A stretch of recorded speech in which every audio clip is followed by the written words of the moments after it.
Bonjour. Bonjour Zania. Euh, Bon, et comment s'est passée ta fin de semaine? Très bien, merci.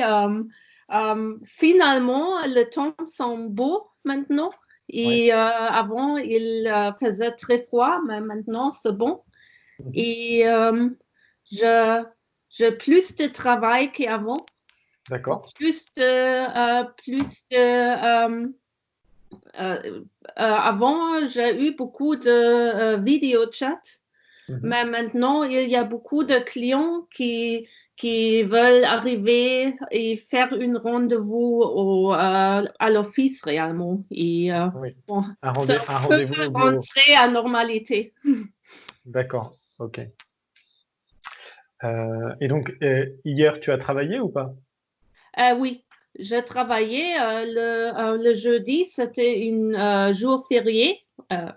Et je n'ai pas travaillé, mais les autres jours, je travaillais. Ouais. Deux fois à l'office et les autres fois dans ma maison, dans D'accord. ma Donc, appartement. Oui. office en anglais, on va dire bureau en français. Ah oui, ce bureau comme en allemand. Bon, oui. Ok. Euh, ouais, donc du coup, par rapport au français, est-ce que tu as pu pratiquer un petit peu ton français hier ou avant-hier? Oui, j'ai essayé de trouver des podcasts de polyglottes français Ok. parce que normalement, je m'intéresse pour des langues et pour des polyglottes Mhm. et qui parlent plus que deux langues. Et normalement, je connais des polyglottes ou des podcasts en anglais et j'ai essayé de trouver des podcasts en français et je l'ai trouvé une, mais je ne sais pas le nom de la personne qui a appelé, mais c'était intéressant Ok. parce Qui a parlé? qu'il oui, parce qu'il a parlé et je pense que c'est très fascinant si on parle plus qu'une langue couramment, je pense, euh, on change sa personnalité un peu dans chaque langue. Ouais. Ok. Je pense qu'on ne se change pas la personnalité complètement, mais peut-être on a des traits de personnalité différents et on active l'autre pour chaque langue parce que se connecter aux cultures et tout ça. Oui. Et réellement, je pense que je l'ai vu que les gens, ils sont un peu différents si on parle anglais ou leur langue maternelle. Et ce n'est pas parce que ce n'est pas la langue maternelle, c'est aussi parce que c'est une autre langue. C'est vrai. Oui, c'est vrai.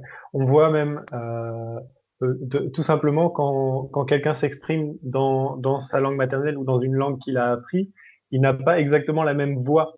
Juste pour commencer le premier signe de changement de personnalité, je pense que c'est ça. On s'exprime avec une voix différente. Oui, c'est vrai. Une voix différente et plus haute, même il y a des dialectes, comme des accents dans la langue allemande. Mhm. Et j'ai des amis qui sont de Sud allemand et il y a un dialecte très différent du allemand à Berlin. Ouais. Et quand ils parlent, normalement, ils parlent un allemand normal, mais pour moi, c'est normal. Ouais. Euh, mais j'ai écouté comme il parlait comme ses parents au téléphone et Mhm. leur voix change Ouais. complètement. C'est parce que c'est comme une autre langue. Oui, c'est ça. Officiellement, Ouais. ce n'est pas une autre langue, mais le dialecte, c'est très différent comme ça. Ah, c'est intéressant ça. Et ça, c'est un sujet qui était traité dans le podcast? Oui, euh, parce qu'il y avait des enquêtes scientifiques euh, pour voir si ça c'est seulement une idée de gens ou c'est réellement vrai qu'il y a de change de personnalité. Et je pense qu'il y a des questionnaires. Questionnaire, ouais. Oui. Pour trouver la personnalité, il y a des traits importants, donc quelque chose comme 5 ou 6 traits de personnalité. Et il y a demandé aux gens de répondre à ce questionnaire ou question dans les langues différentes. Et les résultats, c'était différent. Et normalement, c'est toujours le même. Et comme ça, ils ont dit que c'est vrai qu'ils sont plus ouverts ou moins ouverts ou quelque chose comme ça, sont comme la trait de personnalité fondamentale. Ouais, c'est intéressant. J'avais pas. Moi, j'avais remarqué les changements de voix ou d'attitude quand les personnes s'expriment, mais j'avais pas associé ça à un changement de personnalité vraiment. Oui, on pense que si une personne peut parler très bien dans une langue, qui ont adopté le geste ou le voix, mais que ce n'est pas connecté à personnalité, mais bon, ce n'est pas vrai. Et je pense que c'est fascinant qui réellement on a des traits différents, traits de personnalité différents si on parle autre langue. Je ne sais pas si on ne connaît pas bien la langue, peut-être c'est différent, mais quand même. Forcément. Oui. Et donc, c'est un podcast assez long ou plutôt court? 15 minutes, je pense. 15 minutes, ok. Et c'était facile pour toi de tout comprendre? Oui, pour commencer, c'était dur parce qu'il a parlé avec un accent un peu différent. C'était français, mais un français pas très clair pour moi. Mais j'étais venu habituellement au accent après 5 minutes et après Je me suis habitué. je me suis habituée. Got Oui. used to it.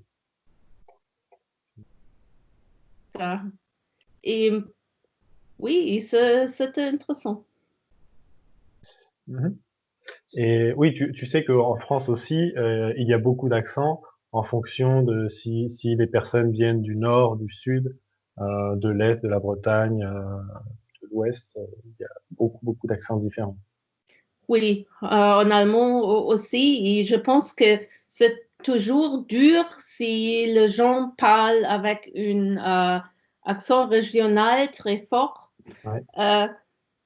Même dans ma langue maternelle, c'est dur. J'ai eu une amie, une colocataire réellement, et elle a été de Bavarie, dans le sud allemand. Et quand sa père être dans l'appartement pour nous visiter, euh, il a parlé de moi. Et bien sûr, il me comprend réellement bien parce que je parle sans un accent spécial en allemand. Mais il a parlé très bavarien et je ne comprends pas du tout.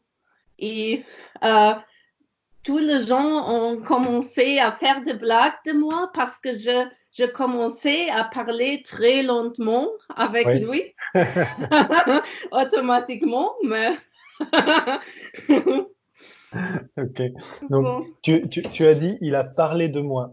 Et parler de moi, c'est he spoke about me. Ah, Si tu veux dire, il a parlé, he spoke with me, c'est il a parlé avec moi. parler avec moi. Bon. Ok. Hop. Euh, ouais, et donc les accents, est-ce que tu as déjà été confronté, par exemple, à l'accent du Sud en France?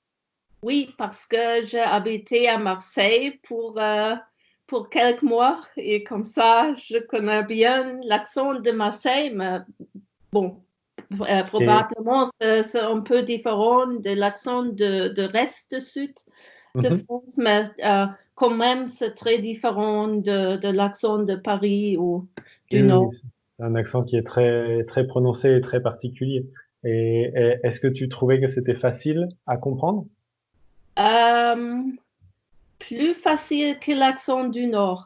J'ai vu Ouais. ce film, je ne me souviens pas le nom, c'était très connu avec une personne de Marseille Mhm. qui travaille pour la Poste, je pense, Ouais. et il va au Nord pour, Ouais. euh, pour la travailler Donc et il le a film, des c'est Bienvenue chez stéréotypes. les Ch'tis. Oui, c'est ça. Et c'est très difficile pour Ouais. comprendre.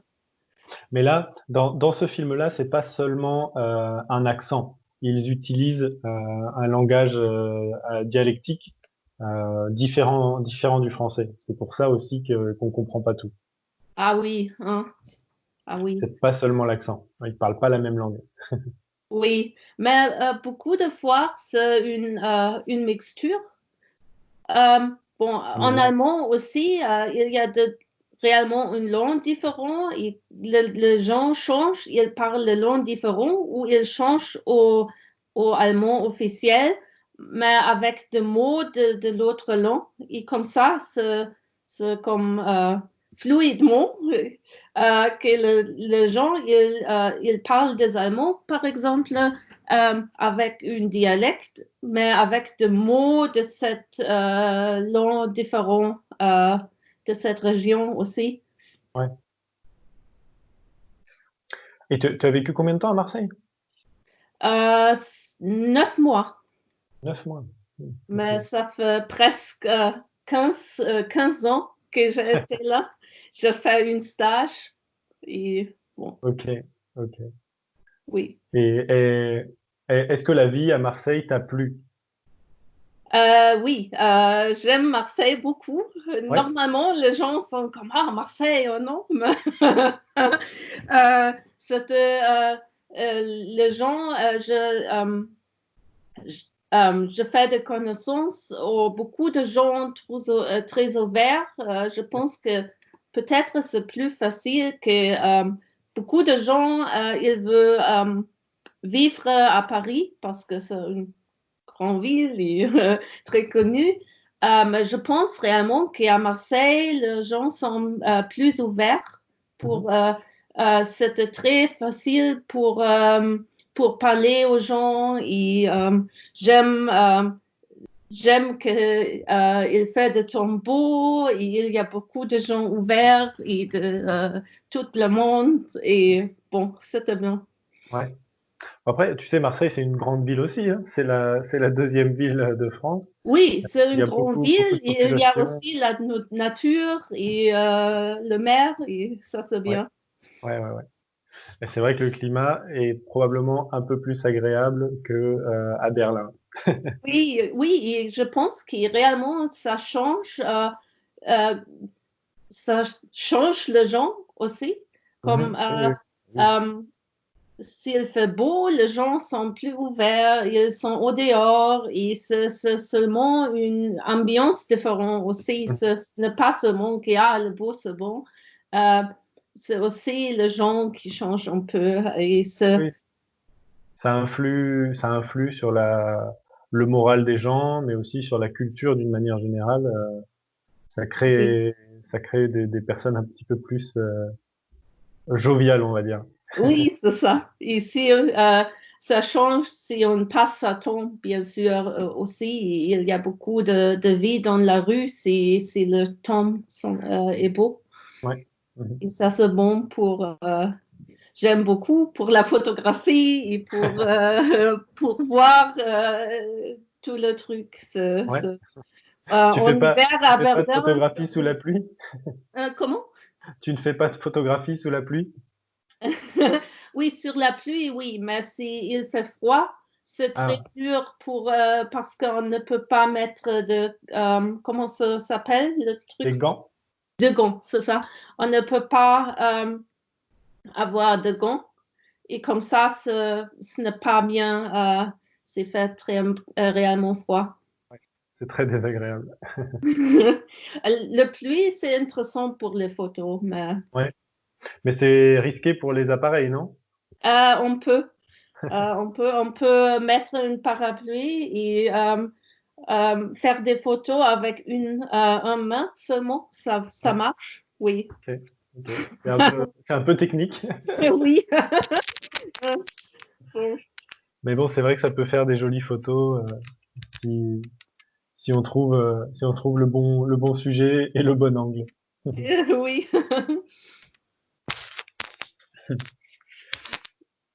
Et donc, ton stage à Marseille, c'était sur quoi? C'était sur le Euh, droit? oui, c'était pour donner le conseil aux immigrants et réfugiés Ok, ok. Donc, tu étais dans un organisme public? dans une ONG. Oh, une ONG. Ok. Oui. Ça- Et le réfugié et les immigrants, les réfugiés, ils doivent mettre ils doivent expliquer pourquoi ils sont flués de leur pays. ouais. Euh, et on a fait des traductions avec des traducteurs et on a fait des conseils et je fais un stage et c'était intéressant. D'accord. Mais ça, c'était en volontariat ou c'était rémunéré? C'était un stage pour apprendre le Loir en allemand. Après l'université, on doit faire quelque chose qui s'appelle référendariat. C'est comme un stage officiel de des années avec une accent au Deux final. années? Oui, c'est payé, mais pas beaucoup. Ok. Mais on doit attendre pour cette place. Et j'ai eu une année entre le fin de l'université et ce stage officiel. Et je pensais quoi faire dans cette année. Et je fais ce stage à Marseille. Pas le 9 mois, seulement je commençais avec apprendre la langue un peu. Ouais. Et après, je fais ce stage pour quelques mois et c'était très bien. Tu es d'abord allé à Marseille et ensuite tu as trouvé le stage ou tu as d'abord trouvé le stage, ce qui t'a fait aller à Marseille? Je fais ce stage à Marseille. Mais quand tu es parti de l'Allemagne, tu savais que tu avais cette place. Oui, euh, oui. Et à ce moment-là, tu parlais un petit peu le français de ce que tu avais appris à l'école. Oui, euh, j'ai appris français au lycée, mais Mhm. je pense toujours au lycée, on n'apprend pas à parler très bien. Non? Euh, Ouais. on a fait beaucoup de grammaire et tout ça, mais c'était difficile pour moi à parler. Mais je pense que c'est une base bien pour apprendre la langue. Et Ouais. après quelques mois, je parlais bien, mais j'ai oublié beaucoup maintenant parce qu'il fait beaucoup de temps. Et après, je n'ai pas pratiqué la langue, Ouais. mais je pense que c'est mieux qu'avant. Ouais. J'utilise moins de mots anglais ou espagnol ou Oui, l'arabe. c'est vrai, c'est vrai. J'ai remarqué ça. C'est bien.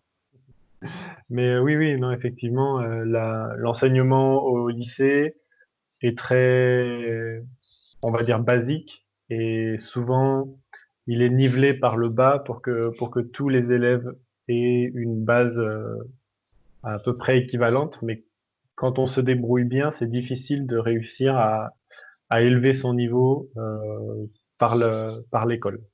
Oui, ce n'est pas très individuellement.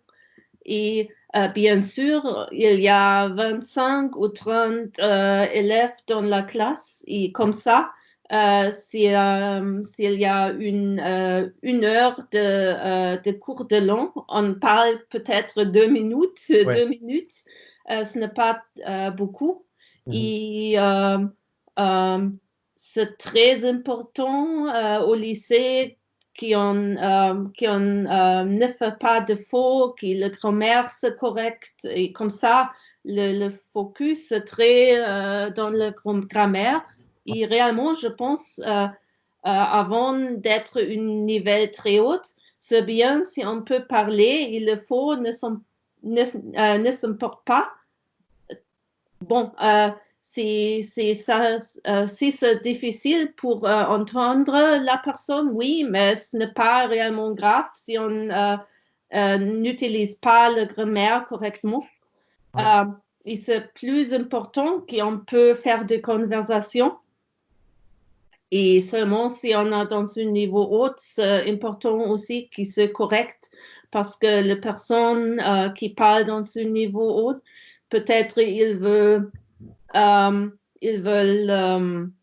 travailler en français, quelque chose comme ça. Et bien sûr, c'est important que ce n'est pas avec beaucoup de fautes de grammaire et tout ça, mais je pense dans un niveau comme ça, c'est bien si on peut parler beaucoup ici. Je ne peux pas faire de conversation parce que je pense à ce veulent ou veut ou voudrait et je ne commence pas à parler, ce n'est pas bien. Mhm. Et ça, c'est un des défauts du système éducatif. Alors, je ne sais pas si c'est le cas en Allemagne ou dans tous les pays, mais en tout cas en France, on a, on n'a pas suffisamment de pratique orale dans les cours. Mhm. Donc, les élèves vont apprendre à écrire, à lire la langue et à l'écouter par le biais du professeur et de différents exercices, mais il y a très peu d'expression orale. Et ce qui fait que, en fait, beaucoup de personnes en France vont te dire, je peux comprendre, mais je ne sais pas parler. Parce Oui, que, ben, ils n'ont pas pratiqué. Il y a un petit peu de honte aussi à, à ne pas savoir bien s'exprimer, à tâtonner. Et c'est vrai que si les gens s'expriment, ils vont faire des erreurs et du coup, ça va être un anglais un petit peu approximatif. Mais au final, l'important, c'est de réussir à se faire comprendre au départ pour pouvoir s'améliorer ensuite. oui, c'est le même en allemand. Je C'est pareil, pense ouais. que ça a changé un peu, mais pas beaucoup. Mhm. Euh, euh, Quand mes parents appendu l'anglais, c'était pire que quand je apprends les anglais, mais quand même, on ne parle pas beaucoup. Et je pense que aussi, euh, on a peur parler un peu parce qu'on pense, oh, je vais faire du faux Oui, et on n'a exactement. pas. Ce n'est pas encouragé, on dit, dire qu'on parle simplement. Oui, c'est pas encouragé, ouais. Oui. Et Bah, aussi, les enseignants, normalement, leur langue maternelle, c'est allemand. ouais. Et comme ça, ils parlent avec un accent. Et c'est très différent si on écoute une personne de France ou dépend de la langue de pays la première fois. Mais ça, c'est pareil. Enfin, c'est pareil dans tous les pays. Nous, par exemple, moi, j'ai appris l'anglais au collège et au lycée. J'ai toujours eu des profs qui étaient français. J'ai appris l'espagnol au collège et au lycée. C'est pareil, mes professeurs étaient français. Donc, au niveau de l'accent, on a forcément un biais dans l'apprentissage. Mais bon, on utilise des exercices avec soit des vidéos, soit des bandes de son avec des personnes qui parlent la langue comme langue maternelle pour essayer d'avoir l'oreille un petit peu préparée aux accents natifs. Oui, oui, c'est le même en allemand, bien sûr.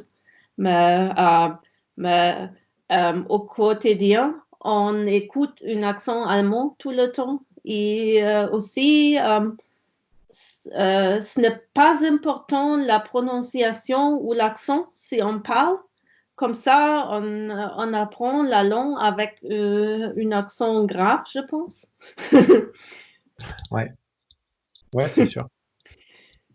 Et c'est vrai que euh, les Allemands, on peut les reconnaître lorsqu'ils parlent notamment français, mais aussi probablement un peu anglais, par leur accent un petit peu dur. Oui, oui. Euh, c'est aussi, je pense, je sais que dans beaucoup de pays, comme au Suède ou Hollande, tous les films sont en anglais avec des sous-titres. Et comme ça, les gens, quand ils voient du film, ils le voient en anglais. Ouais, Mais en allemand, tous les films sont en allemand. Et comme ça, aussi, on n'écoute pas la langue qui est dans l'autre pays, je pense. c'est Et sûr, ça, c'est sûr. c'est le même qui les gens, ils n'utilisent pas l'anglais. Euh, Beaucoup de temps au dehors de l'école ou au dehors du lycée. Ouais, c'est vrai et c'est un problème qu'on a nous aussi en France. J'ai constaté que ce problème existait dans beaucoup de pays latins, notamment en Espagne et en Italie.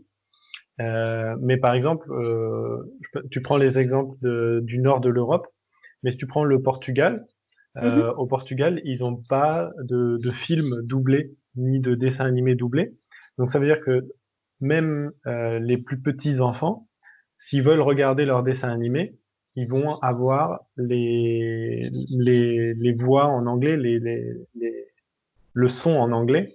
Donc ils vont commencer à s'habituer dès le plus jeune âge à écouter de l'anglais. Et ça, je trouve que c'est bien. Parce que c'est vrai que la télé joue un rôle important dans la vie des gens, et donc autant utiliser ça pour les aider dans leur apprentissage de la langue. Oui, je le pense que c'est bien aussi parce qu'on a exposé aux langues Mhm. et euh, beaucoup de temps ici, je réellement voudrais voir le film dans la langue originale, même si je ne connais pas la langue, parce que Ouais, euh, aussi c'est un peu artificiel si les gens parlent l'autre langue euh, qu'on peut écouter, parce ouais. qu'en allemand, ils sont toujours doublés. Mais c'est très difficile à rencontrer une cinéma avec des films originaux. Ok. Donc to find, c'est trouver. Trouver, ah oui, un contrat. Euh, Ouais. Trouver un cinéma avec des films en original. Oui, je suis d'accord avec toi. En France, dans les grandes villes, ça commence à être populaire. On trouve plus facilement les films en version originale, mais seulement les films populaires, quoi. Je veux dire, tu vas pas avoir un film suédois ou bulgare avec une salle de cinéma dédiée ou des choses comme ça. C'est plus compliqué. Ah oui, oui. Au Marseille, il y avait une cinéma comme un cinéma un peu alternatif et Ouais. il y avait du film original de beaucoup de pays Mhm. et normalement il y avait le régisseur qui a parlé du film et on a vu le film dans la langue originaire d'Algérien ou bulgarien. Ok. C'était très bien, mais c'était seulement une petite cinéma dans Oui, toute c'est la ça. ville. C'est ça. Bon, après, Marseille, c'est une grande ville. On a accès à beaucoup de culture dans les grandes villes, on va dire, d'Europe occidentale. Donc, évidemment, il y a des cinémas alternatifs comme ça. Mais c'est pas disponible partout, on va dire. Oui, Euh, bien sûr. c'est pas toujours le cas. Ouais. Oui, oui, c'est le même. Il n'y a plus de trucs comme ça à Berlin, bien sûr. On Mhm. peut trouver des trucs si on cherche réellement, mais si on vit dans le paysage ou dans le petit ville, n'existe pas, bien sûr. Mhm. Ouais, c'est sûr. Et après, moi, en fait, quand j'étais plus jeune, je regardais que des films doublés. Donc avec les voix françaises par-dessus. Et j'ai commencé à regarder les films en version originale, peut-être quand j'avais 20 ans ou quelque chose comme ça, en constatant qu'effectivement, ça enlevait le côté artificiel que tu décrivais avant, sur le jeu d'acteur. Et, et c'est à ce moment-là, moi, que je me suis rendu compte qu'effectivement, le cinéma, on appelle ça le septième art. Et effectivement, c'est un art. Il y a une forme d'expression artistique dans le jeu de l'acteur. Et je trouve que il disparaît totalement quand les voix sont par-dessus, quand il y a un doublage sur le film. Oui, euh, le doublage, je pense que euh, ne marche pas réellement Mhm. pour moi. Ouais. Et si, si les gens parlent plus officiellement ou formel, peut-être ça marche. Mais Mhm. par exemple, avec le film Ch'ti, s'appelle, Ouais. Bienvenue c'est chez les très ch'tis, ouais. difficile parce que c'est sur cette langue originale du Nord et Mhm. c'est sur l'accent différent et comment faire en allemand. Ils font quelque chose comme ils ont trouvé une langue artificielle qui, pour montrer qu'ils parlent dans un accent différent, mais ce n'est pas, ce n'est pas le même. Oui, non, c'est pas Pour- pareil. Mais dans le cas de Bienvenue chez les Ch'tis, il y a eu beaucoup d'adaptations dans différents pays parce qu'évidemment, cette situation, elle existe en France, mais elle existe dans plein de pays. Il y a beaucoup de pays où les populations sont très différentes d'une région à l'autre parce que il y a un très fort éloignement géographique ou simplement une proximité culturelle liée à un pays voisin ou à un élément de relief, par exemple de la montagne ou la mer ou des choses comme ça. Oui, c'est Donc vrai. il y a eu des adaptations dans beaucoup de pays, je crois, différents. Oui, oui, c'est vrai, mais je pense que euh, c'est les gens parlent dans un accent très fort du allemand du Sud ou quelque chose comme ça. C'est un peu bizarre parce que c'est l'autre. euh, c'est aussi un problème de l'accent ou de région différente ou du langue de la région différente, mais euh, c'est bizarre si on pense que les gens du nord de France sont comme les Bavariens Oui, en allemand. C'est très bizarre. Il ouais, ne ouais. fait pas quand il doublait le film, mais ça c'est bizarre. Et Mhm. aussi, il y a beaucoup de temps, il y a des films américains euh, avec du slang. Euh, Avec quoi? beaucoup de slang, ça veut dire le genre, ce n'est pas l'accent des régions, mais la langue qu'on utilise dans le jeune, par exemple, Ah, ok, ou ok. le banlieue, ou quelque chose comme ça. Et Mhm. c'est aussi, normalement, se traduit très bizarre parce que on simplement parle différent. Et c'est important, le langue dit beaucoup sur la groupe dans la société et tout ça. Et si on le change dans l'autre dialecte en allemand ou dans l'autre mode de parler, c'est simplement différent et on perd un peu la situation. Oui, je pense qu'effectivement, on perd comment dire, le caractère original de l'idée de départ, quoi. Oui. Ouais. Oui. Ok, et, On a bien, on a parlé ah presque oui, 10 heures, comme ça, on peut terminer oui. l'enregistrement. Et c'est vrai que j'avais oublié au bout d'un moment on était en enregistrement. Bon, bon C'est pas grave s'il y a beaucoup de blabla. non, ce n'est pas grave. Ok, ok. Bon, euh, à bientôt. Je vais À bientôt alors. bientôt.